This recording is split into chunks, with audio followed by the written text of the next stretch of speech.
ACB వలలో Narsingi TPO LRS clear చేసేందుకు 10 లక్షలు డిమాండ్, 4 లక్షల లంచం తీసుకుంటుండగా పట్టుకున్న అధికారులు.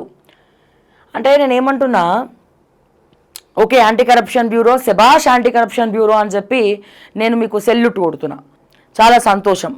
సో 4 లక్షలు తీసుకున్నటువంటి టౌన్ ప్లానింగ్ ఆఫీసర్ని మీరు పట్టుకున్నారు, తను 10 లక్షల లంచం అడిగింది.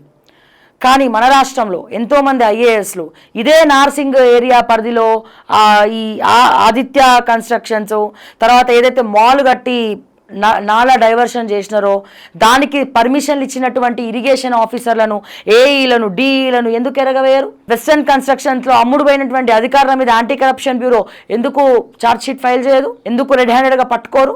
వాళ్ళ ఆస్తి లావాదేవీలు ఎందుకు పరిశీలించరు?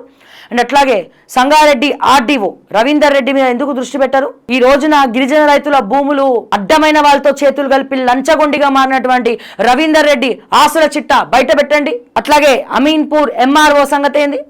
పటన్చేరు ఎంఆర్ఓ సంగతి ఏంది? మీకు చాలా పని ఉన్నది దునియా మొత్తంలో. కోట్ల రూపాయలు దోచుకునే వాళ్ళు బయట ప్రశాంతంగా తిరుగుతున్నారు గవర్నమెంట్ లో. కోట్ల రూపాయలు, కొన్ని కోట్ల రూపాయలు. ఇప్పటికన్నా కళ్ళు తెరవండి ప్రజలారా, ఏ రకంగా వీళ్ళు దౌర్జన్యాలు చేస్తున్నారో.